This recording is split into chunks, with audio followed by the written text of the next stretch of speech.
Congress party Gautam Adani के खिलाफ JPC से जांच की मांग को लेकर लगातार प्रदर्शन कर रही है। हरियाणा के सभी जिलों में भी कांग्रेस पार्टी ने प्रदर्शन किया।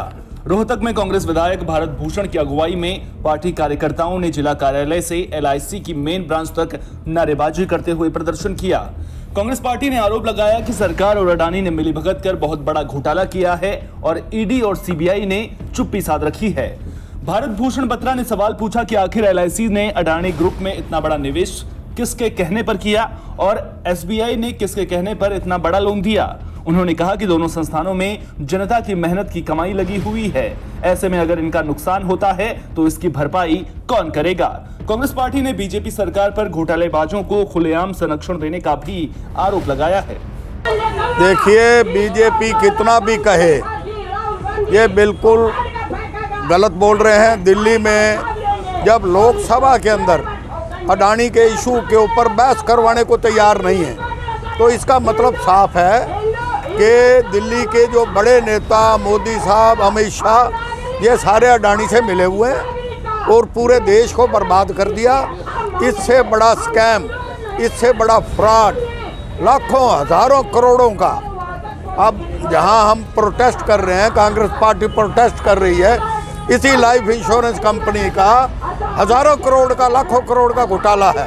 ये प्रदर्शन अडानी के खिलाफ नहीं है, ये सरकार के खिलाफ है। सबसे पहले तो है कि एलआईसी एक कितनी बड़ी इंस्टीट्यूशन हिंदुस्तान की जब से और पार्टीशन से पहले की बनी हुई एलआईसी लाइफ इंश्योरेंस कॉर्पोरेशन है, उसके साथ बहुत बड़ा घोटाला हुआ है। लोगों की इन्वेस्टमेंट और लोगों के पैसे का घोटाला हुआ है। एलआईसी एक अडानी कौन सी ऐसी स्टार कंपनी थी कि जहां पर एलआईसी को पैसे इन्वेस्ट करने की जरूरत पड़ी? किस बात के लिए जरूरत पड़ी? उसका कोई ना कोई जस्टिफिकेशन होगा।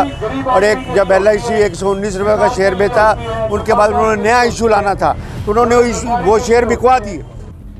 पूर्व सीएम भूपेंद्र सिंह हुड्डा के पूर्व राजनीतिक सलाहकार प्रोफेसर वीरेंद्र सिंह बीजेपी की केंद्र और राज्य सरकार पर जमकर बरसे। उन्होंने दावा किया कि इस बार माहौल कांग्रेस के पक्ष में है और कांग्रेस पार्टी 75 पार का आंकड़ा हासिल करेगी। उन्होंने बीजेपी पर पिछली बार झूठा 75 पार का नारा देने का भी आरोप लगाया। प्रोफेसर वीरेंद्र सिंह ने कहा कि सरपंच अपनी मांगों को लेकर काफी दिनों से धरना प्रदर्शन कर रहे हैं। उन्होंने सवाल पूछा कि जब सरकार को सरपंच को अधिकार ही नहीं देने थे तो फिर चुनाव क्यों करवाए गए। उन्होंने अडानी के गिरते शेयर और हिंडनबर्ग की रिपोर्ट के बाद सरकार की कार्यशैली पर भी सवाल खड़े किए हैं। कांग्रेस जनता के बीच में जाएगी। अभी राहुल गांधी जी की भारत जोड़ो यात्रा खत्म हुई है, जिसको जबरदस्त रिस्पॉन्स मिला हरियाणा में। अब हाथ से हाथ जोड़ो कार्यक्रम शुरू कर दिया है।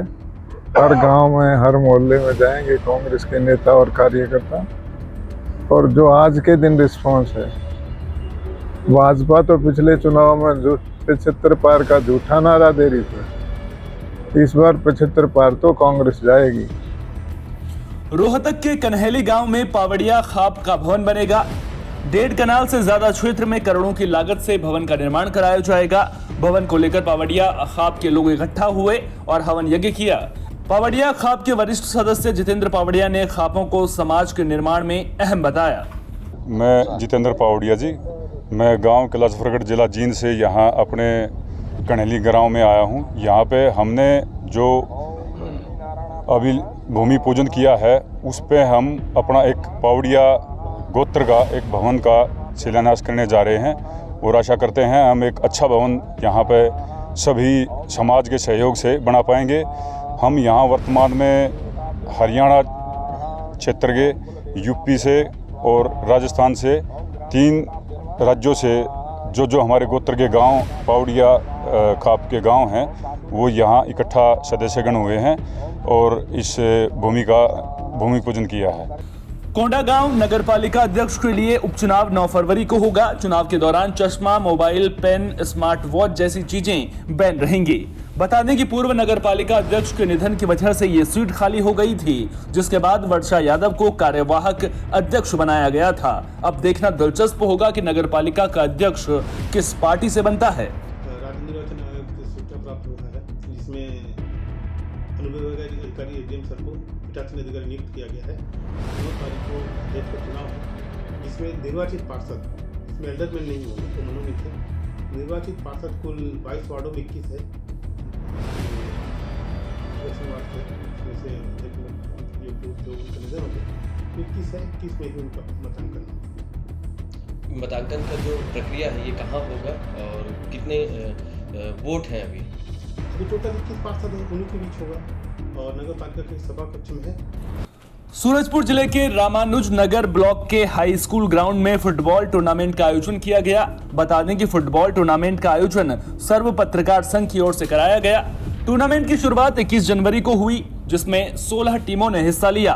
फाइनल मुकाबला लक्ष्मीपुर और चर्चा के बीच खेला गया। दोनों ही टीमों ने जबरदस्त खेल दिखाया और आखिर में पेनल्टी शूटआउट में चर्चा की टीम ने जीत हासिल की। फाइनल मुकाबला देखने के लिए छत्तीसगढ़ के स्वास्थ्य मंत्री टी.एस. सिंहदेव भी पहुंचे थे। वहीं सर्व पत्रकार संघ ने गर्ल्स टीमों के बीच सद्भावना मैच भी कराया। ये मुकाबला मध्य प्रदेश की शहडोल और छत्तीसगढ़ की शंकरगढ़ टीम के बीच खेला गया। दोनों ही टीमों ने अच्छा खेल दिखाया और आखिर में पेनल्टी शूटआउट में शहडोल ने शंकरगढ़ को 4-1 से मात दी। आने वाले समय में ये परंपरा सी बने और बालिकाओं को और युवाओं को खेलने का मौका हमेशा मिलता रहे, ये हम सबकी कामना है। बाबा, एक शासकीय जापा में एक बयान हुआ था कि राजनीति एक भंवर है, इसमें आकर मैं फंस गया हूँ, इस संबंध में क्या करें? वो कुछ क्षेत्र होते हैं उससे आदमी निकल नहीं पाता। मैं राजनीति में आने का कभी इच्छुक नहीं था। युवावस्था में बहुत परहेज करता था राजनीति से, तो उस बाबत मैंने ये कहा था। कुछ और साथी थे, उनने भी कहा था कि राजनीति में उनकी इच्छा नहीं थी। मेरे साथ भी कुछ वैसे ही हुआ। मैं आया, भाग लेना पड़ा। खुशी भी बहुत हुई कि कुछ कर सका, करने का प्रयास किया। बहुत लोगों से मिलने का मौका मिला, लोगों से संपर्क में आने का मौका मिला। उनका स्नेह प्रेम लगातार बना रहा। नारायणपुर में पुलिस और जिला प्रशासन की टीम ने सद्भावना क्रिकेट कप प्रतियोगिता का आयोजन किया। क्रिकेट के मुकाबले 6 फरवरी से शुरू हुए, जो 9 फरवरी तक चलेंगे। इस टूर्नामेंट में जिले की 14 टीमें शिरकत कर रही हैं। 9 फरवरी को फाइनल मुकाबला नारायणपुर के बालक हाई स्कूल मैदान में खेला जाएगा। जो 14 टीमें इस टूर्नामेंट में शिरकत कर रही हैं, उनके खिलाड़ियों को जर्सी, खेल सामग्री और रुकने समेत भोजन की व्यवस्था पुलिस विभाग की ओर से फ्री में की गई है। आयोजन का मकसद सभी युवाओं को आपस में जोड़कर खेल भावना को विकसित करना है, ताकि जिले में सद्भाव का माहौल बनाया जा सके।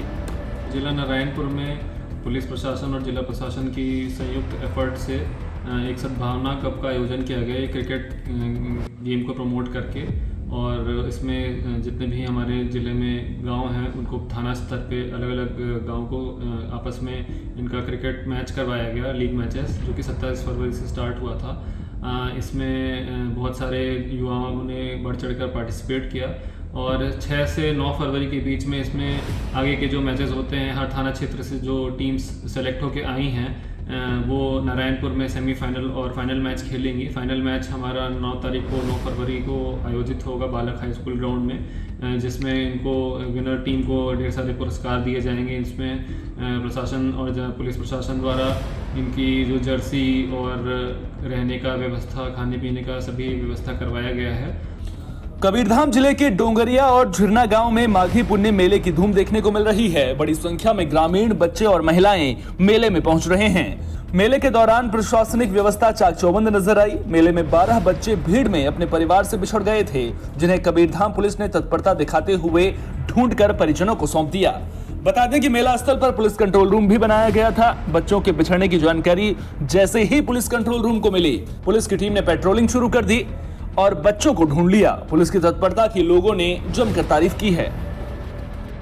वैसे तो अलग अलग आयोजनों में पुलिस की पर्याप्त व्यवस्था लगाई जाती है। कुछ ऐसा ही कबीरधाम में 2 अलग अलग स्थानों पर मेला लगा हुआ था माघी पूर्णिमा के अवसर पर, और इस अवसर पर झीरिया, जो कि पिपरिया थाना क्षेत्र अंतर्गत है, एवं डोंगरिया महादेव के स्थान पर भी, जो कि पाटातराई क्षेत्र में, दोनों स्थानों पर मेला आयोजित किया गया था। इस दौरान पुलिस ने पर्याप्त व्यवस्था सुरक्षा हेतु वहाँ पे लगाई थी, लेकिन कई परिवार से ऐसे बच्चे थे जो कि मेले के दौरान गुम गए थे और इन्हें पुलिस कंट्रोल रूम जो हमने अस्थायी बनाया था वहाँ पे रखा हुआ था। दोनों ही क्षेत्रों में मिलाकर लगभग 12 बच्चे हैं जो अपने परिजनों से बिछड़ गए थे, और ये छोटे बच्चों को पुलिस ने उस समय संभाला भी, उसकी केयर भी की और उसे सुरक्षित उनके माँ बाप तक पहुँचाया। एक नेक कार्य पुलिस कबीरधाम के द्वारा किया गया। इसके अलावा पुलिस की व्यवस्था के दौरान, कि वहाँ पे भीड़ भाड़ का क्षेत्र था, काफ़ी संख्याओं में दूरस्थ क्षेत्रों से महिलाएं भी आई थी, बच्चे भी आए थे, अपने परिवारजन के साथ में आए थे। तो सुरक्षा के मद्देनज़र उन्हें एहतियातन उन उपयोगों को बताया गया, उनके सुरक्षात्मक उपयोगों को बताया गया। साथ ही एक जन सुरक्षा की भावना पैदा करने के हिसाब से उन्हें एक अवेयरनेस ड्राइव भी उन क्षेत्रों में चलाई गई। कोंडागांव में जिला शिक्षा अधिकारी की बड़ी कार्रवाई देखने को मिली है। जिला शिक्षा अधिकारी अशोक कुमार पटेल शिक्षा में सुधार लाने के लिए लगातार दौरा भी कर रहे हैं। निरीक्षण के दौरान खामियां मिलने पर 5 शिक्षकों को निलंबित भी किया गया है। निलंबित किए गए शिक्षकों पर काम में लापरवाही बरतने का आरोप लगा है। जिला शिक्षा अधिकारी ने कई शिक्षकों का वेतन रोकने की भी कार्रवाई की है। दरअसल जिला शिक्षा अधिकारी को लंबे वक्त से शिकायतें मिल रही थी, जिसके बाद उन्होंने खुद माकड़ी इलाके का निरीक्षण किया। इस दौरान शराब के नशे में मिले शिक्षकों को निलंबित भी किया गया है। नए वर्ष 2023 से जनवरी 2023 में कुल 5 शिक्षकों को उनके कार्यों के प्रति लापरवाही बरतने के कारण निलंबित किया गया है और साथ ही 23 शिक्षकों का वेतन रोका गया है और 9 शिक्षकों को कारण बताओ नोटिस जारी किया गया है, जिसका जवाब अभी लंबित है। सर, लगातार ये कार्रवाई जारी है। जो निलंबन हुई है 5 लोगों की, ये किन किन कारण से हुई है, क्या बता पाएंगे? हाँ, इसमें 2 शिक्षक ऐसे हैं जो नशे की हालत में पाए गए थे और नशे की हालत में पाए जाने के कारण उनका MLC कराने के पश्चात विद्यालय अवधि में, कार्य अवधि में, कर्तव्य अवधि में उनको नशे की हालत में पाए जाने के कारण निलंबित किया गया है। और 2 शिक्षक ऐसे हैं जो लगातार विद्यालय नहीं आ रहे थे, अनुपस्थित पाए जा रहे थे, उनको नोटिस जारी किया गया। नोटिस का जवाब